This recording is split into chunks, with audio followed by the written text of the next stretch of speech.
And the forces with David, imagine being the bodyguard of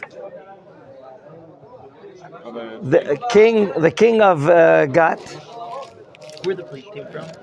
Pushed them from an island in the Mediterranean waters. They're not a Canaanites.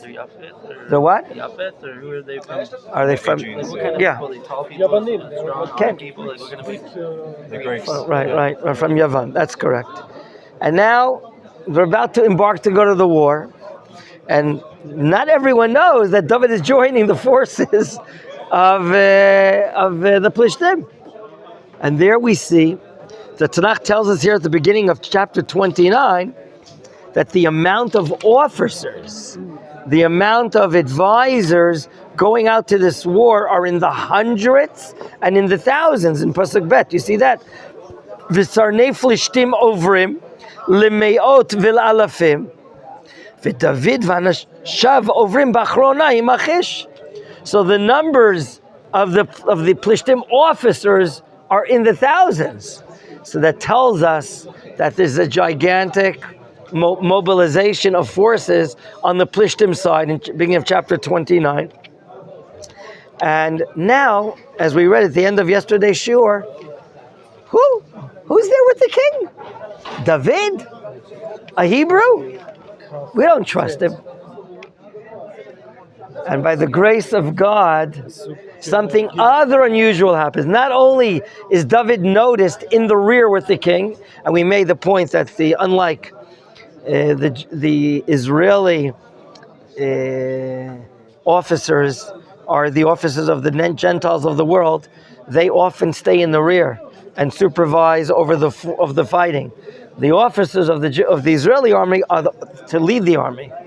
And therefore, could be statistically, we have the highest rate of casualties for high-ranking officers because our leaders, mamash, go up front and not stay in the back. So here we see that the king is in the back. And who's his bodyguard? David. And his 600 supporters there. By the grace of God, they notice it.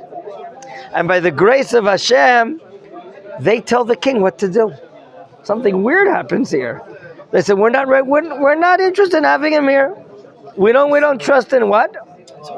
King No, not necessarily, but I once read that at different times of Tanakhic history, different areas of the Plishtim are the leaders. Once the king of Ashdod of the Plishtim, once the king of Ashkelon, once the king of Gat. So changes, it could be changing period to period. So here with the grace of God, they're not accepting David to fight. And what do they order the king to do? Hashevet ha'ish v'yashov el mekomo, as we read yesterday in Pasuk Dalet. Let him go back to his own town. And remember, wow, if David could pray for anything, that would take him out of his mind. On the one hand, he doesn't want to be the lacking of hakarat tov to Achish. Achish is providing him shelter and food and a ghetto to live in. You know, you can imagine what's going to be printed in the New York Times the day after. David leaves the Plishtim agreement and this and that. What's going on? But on the other hand, he can't fight his own brothers. He's not going to go fight. So Hashem, with the grace of kindness, has the officers of the Plishtim telling the king what to do. And we read something which is quite absurd also yesterday in verse 6. Let's just read it again. Vayikra Achish el David vayomer elav Chai Hashem. What is Chai Hashem? A swear. He's swearing, giving an oath in the name of God, the God of Israel. Ki asharata, I know you're trustworthy. V'tov be'einai, I know you're good in my eyes. You're successful. Every time you depart and come back, you've only done good things. But look, I can't have you in my army now. Why? Because the Sranim, the officers, don't want you. Psh. Instead of David saying, thank you very much, you know, he's told now, before we get to David's, before David puts on an act, I think, in verse 7, the king also tells him, Shuv velech b'shalom. And we're asking ourselves, go back to where? I think until now, as we read in the opening of the chapter, I think David's life is saved over here in Afek. They've traveled from Gat, Kiryat Gat, Ashdod, Ashkelon, off of the shore, a fake, I don't know, maybe 5-6 kilometers today, eastern Petah Tikva, north of the Gilboa Mountains, right? The Jezreel Mountains, the Jezreel Valley. So before they go there, David said, go back. Wow. And he's told to go back to his own place, right? It sounds like the way the Sranim are putting it, the Malbim explains as if they're jealous. They have envy that David was appointed to be the bodyguard of the king. Why should he? We want to be the body. It's a very prestigious job, right? Let's say you get a job in Bitachon, right?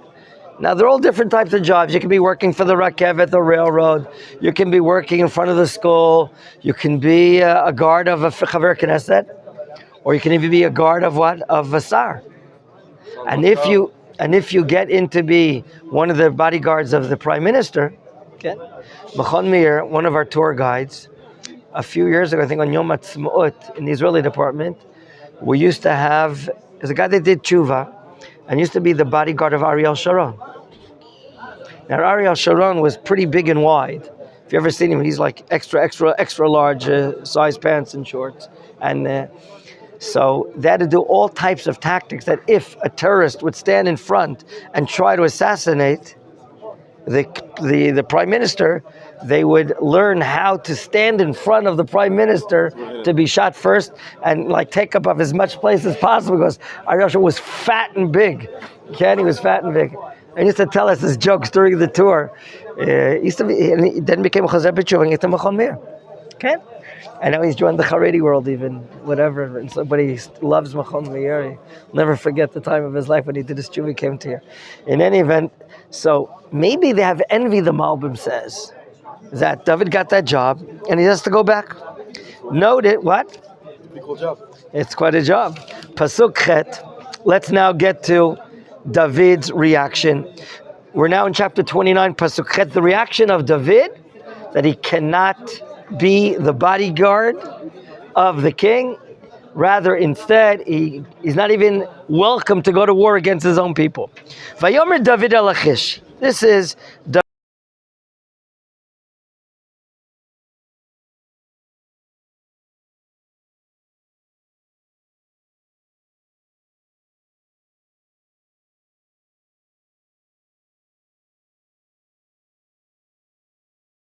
I'm certain. From the day I arrived here, have you found something wrong with me? Have I distrusted you? Have I disappointed you? David is saying to the king, the Plishtim king.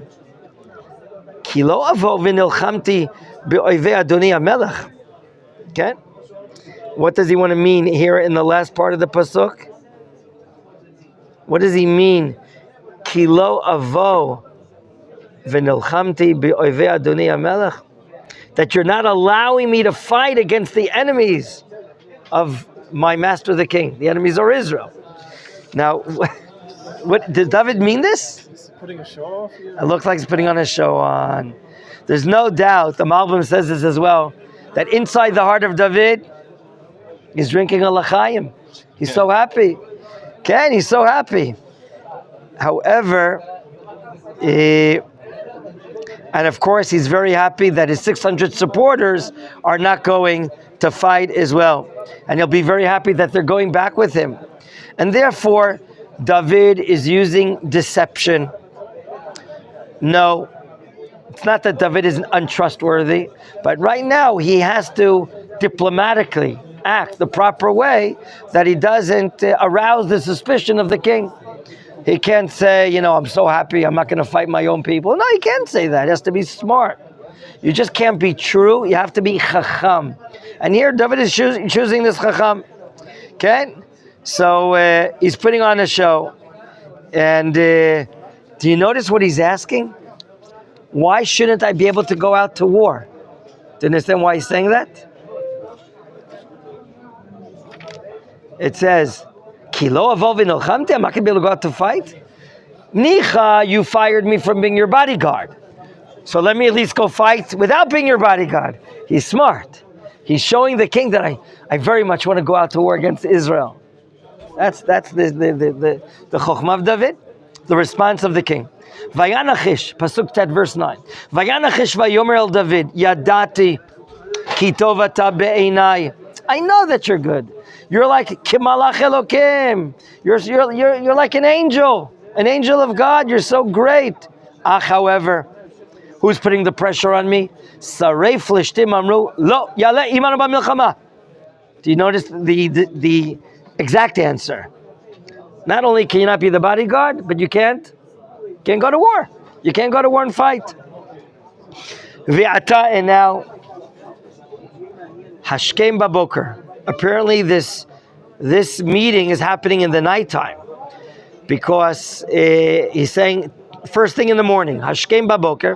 Ve'avdei adonecha shebo itach. You're not going to go back alone. Okay? You're going to take all your supporters. Vishkamtem baboker. You'll get up early. He's like emphasizing, don't hang out anymore here. Otherwise, why is he saying Hashkem baboker twice? Okay? Vishkamtem baboker.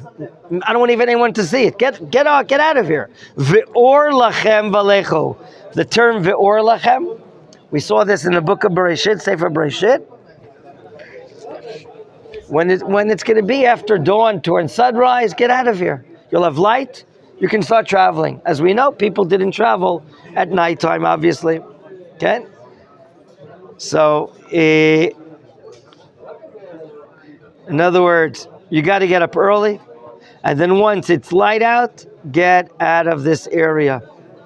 So you see that the king of Gat is apparently fearful of anything that maybe the Plishtim people or officers might do to David, and he doesn't want to have any problems. He relies on David. He trusts him. What does David do? Pasuk Yud Aleph. Vayashkem David. I think this pasuk proves as well that this entire dialogue that happened until now happened at nighttime. And therefore the word hashkama, lashkim, is to get up early in the morning. Okay? Vayashkem David, hu vanashav, lalechet baboker. You see, like the third time, the word baboker is mentioned in 2 psukim. Right? He can't even hang out in the camp whatsoever. Lashuv el Eretz Plishtim. He's returning now to Eretz Plishtim. Where? If he goes to the southwest Negev or the northwest Negev, let's say, he's going to go back to a city called Tziklag. He's probably singing Tov Lahodot LaHashem. He's singing songs of thanks on the way back. And now, to prove the point we made, that this event is happening, the place where the soldiers were mobilized to, we said at the beginning of the chapter that this is happening in Shunem. In a fake, let's say 40, 50 kilometers from the Plishtim area. And now, what did the Plishtim do? Plishtim alu Yisrael. Can you explain to me, why does the Tanakh use the verb alu? Well, if it's a fake. I see what you're saying. I didn't think of that. Yeah, it's in the Look, according to these Eretz Yisraeli experts, do you see the way they're tracing their trip? They're tracing their trip not like you wanted to suggest, David. David wanted to suggest an answer, alu, that they're going into the Shomron. Let's say they're going straight up into Ephraim. Okay? That's where, let's say, the Tapuach junction is. They're passing a whole hour without Arabs there. And they're going through Shechem, and then from Shechem to Ganim, and Ganim to, what's the mountain ridge just above the Jezreel Valley? What do we call it? The letter Gimel? Gilboa Mountains, very good. And then underneath the Gilboa Mountains, we have Emek Yisrael. It's a very flat valley. So I think that's too hard of a job to do. To climb up the Shomron hills. No, but even if they take this road... If they take this road is flat. Can, but Gilboa is here, right? Somewhere. Gilboa is south of Emek Yisrael. So it's let's say here somewhere. But they're now traveling to the Jezreel Valley, Which is Israel. All, yeah, and this is quite This is flat. Gilboa. But this is a So valley. here they have to. There's very little. There's not a lot of climbing. The terrain here is not. There are low mountains. There are some low mountains, but as opposed to climbing up these mountains, much That more. makes sense. So the other answer would It be seems that to be much more straight driving. What we learned in the Sefer Shoftim. Tim with Weinstein is that also in Shimshon, he repeats himself. He repeats over and over again that he was going down. He read the Philistine. You're right. Okay. Which means spiritually the Philistine were up. You're right, but they were going to the Hebron area. They were climbing up to the southern Hebron mountains. That's a climb from the Plishtim, which is 0 altitude, and climbing up to the southern Hebron mountains, which is quite adjacent. My point is that it could be a spiritual. So I want to say very pshat. But up north? That's it. That's what I wanted to say. Everyone I'm going up north. Okay? But like You traveled in America. You going up north or not? No, but we. You go down south, you go up north. All maps in the world, north is up, south is up. What? Don't we say up east? No, we don't say up east. We don't say up east. No Is it such east thing. front and then left north? Where? That's how what you said. The maps of the world, according to the Tanakh, are back to the Mediterranean. Right. Yamin is south, Small is north, and straight going is Yashar is going to the east. In any event, the pshat I think is simply, and I think this map makes sense strategically. There's no need to bring them up into the mountain area. It's very tough terrain. They have, so who knows, hundreds, maybe 100,000 soldiers here. So certainly they're going up north towards Megiddo, turning right to Jezreel Valley, and this is how the chapter ends. Okay, so from David's standpoint, wow. The point of this chapter is, by the grace of God, Hashem has so much supervision, so much protection over David. His life is saved. He's taken out of another precarious situation where he's going to, God forbid, face fighting his own brothers. Okay? So now let's go on. Perek Lamed. Let's begin the chapter, at least for a few minutes. Vayibevo David v'anashav Tziklag bayom hashlishi. Wow. So you see here, and I'm asking myself, why is it taking 3 days? But maybe it was 2 days of traveling, they're arriving on the third day. They could be traveling, look, this could be 50, 60, or even 70 kilometers. On a regular day of hiking, what? Yeah, it's a walk, they're not running. 30 kilometers a day. What do you say? Walking without jogging? Huh? How many do you walk in a kilometer? How far do we go in an hour of traveling? The army, you mean? Walking, not jogging. 10 a day, no? Yeah, we do. You can do. We're not talking about fast jogging. In 1 hour, You mean like? we do what? 3 kilometers? No, 'cause in the army we walk fast. We do 6 kilometers an hour. Okay, so here they're not going to be walking 6. What, to do 30 kilometers a day? So it maybe makes sense. Maybe it took two full days. Maybe they went to the beach in the middle of the second day. I don't know exactly. Well, What? Well, they're taking breaks as well. It's a long Yeah, it's 600 people. They're not running. I don't know what they meet up, but it says clearly that they get to Tziklag, is where their ghetto is, where they're hanging out. Okay? And they're there. Okay? And so they're now in the Negev. Their wives are there. There's maybe other supporters that are there. And what happens? What do we learn about what happened in the interim of time when the Plishtim mobilized going north and the time that took David to get back down south? V'amaleki fashtu. Lifshot here means to raid. The Amalekims came and they raided El Negev, Vel Tziklag, Vayaku et Tziklag, Vayisrafu ota ba'esh. Wow. So it comes from the further south into the Negev. They're going north. The Plishtim go, and they even go into the town of Tziklag.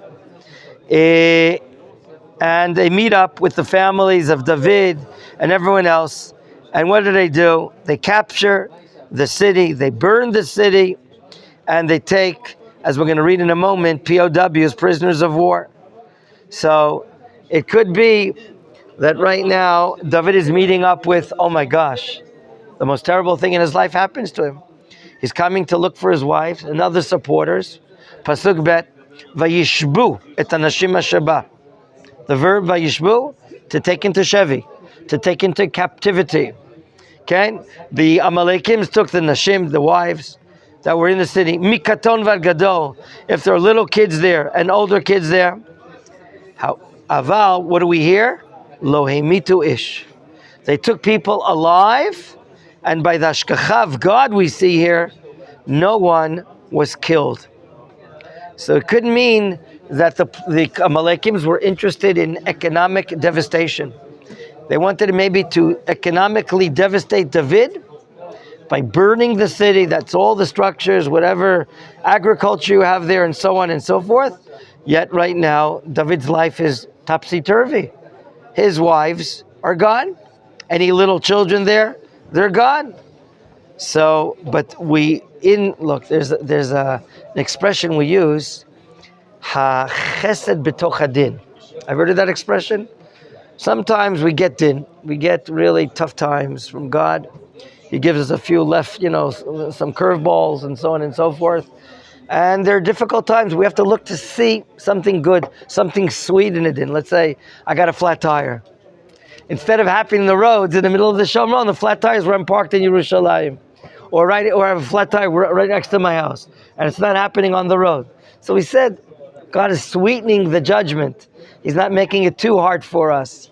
Here too, his wives could have been killed. Children there could have been killed, but a miracle happened here.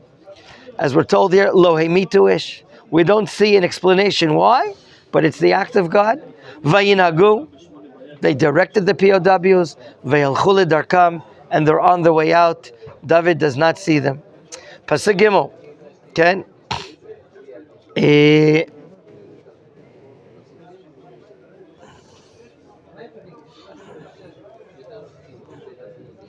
So, you see, there's a price that David is paying. Any way you look at it, his life is very difficult. He had this big test, joining the Plishtim army. He's saved. But at the same time, the city that they evacuated to be mobilized to war is taken over by the Plishtim. And on the one hand, his life is saved. But right now, he has to go how does he find his wife and kids? Pasuk Gimel. Vayivod David v'anashav el ha'ir, they arrive into the city. V'hinei, surprise, srufa ba'esh. The city is burnt in fire. Unshehem, their wives. Uvneim, their boys. Uvnotem, their daughters. Nishbu, are all taken into captivity. What is David's reaction? Vayisa David ve'am asher ito et kolam vayifku ad asher ein behem koach lifkot. Emotionally, it's a very strong time. When your wives and your children taken into captivity in war, and David is used to being, of course, not only courageous but victorious all the time. And now, usually when you go to war, you leave your kids in the city, in the urban areas or the rural areas. But David doesn't live at a frontier. When we learn about the wars of David, from now on when he becomes king, David will be king either in Hebron, which is not a frontier city, nor when he becomes king of all of Eretz Yisrael. Yerushalayim is a frontier city. But David right now, his life has been risky. He's living in the northwest Negev called Tsiklag, and that's a frontier area. It's prone to outside invasion. So he's really taken by surprise, and they're all crying to the extent that they have no koach anymore to cry. What do you say? Who burnt the city? The Amaleki. It said in Pasuk Aleph, the Amalekim. Okay, we've noticed Amalek, who comes from Esav, which is this Shabbos, Shabbat Zachor. There's no love loss between Amalek and the nation of God. As we're going to learn, their very existence is for the purpose to go up against the Jewish people, to go up against the nation of God, and of course. So, therefore, in short, their purpose in life is to be wiped out by Israel. Or as Rabbi Gon says, TKO, technical knockout. Right? Okay, so the situation is really bad. Pasuk Ushtei Neshei David Nishbu. We're told even on a personal level, their names again, they're taken into captivity. Achinoam HaYisraelit, Vavigail Eshet Navala Karmali. As we explained a few chapters ago, this is not the Israel area up north under the Gilboa Mountains, but apparently there are towns that their names are doubled up. I don't know if you've heard, there's a Beit Lechem up north. Yeah. Yes? Yeah.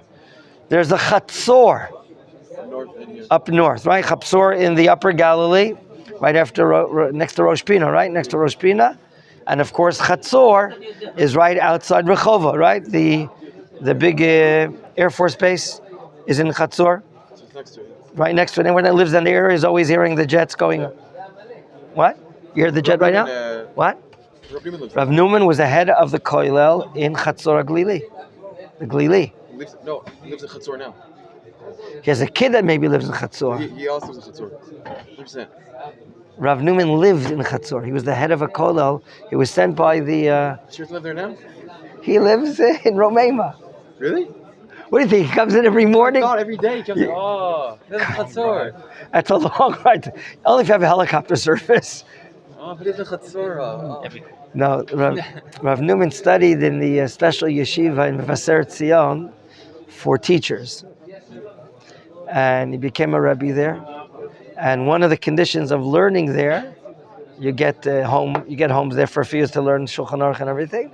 And then you become a teacher. Then you have to join some sort of idealistic group and go to a development town or something similar to that.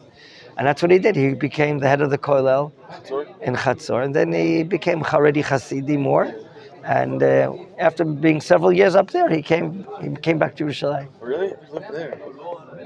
So he lives there. I think one of his sons is up there, if I'm not mistaken, or in Tzfat or something like that. Okay, so the picture is a very difficult picture.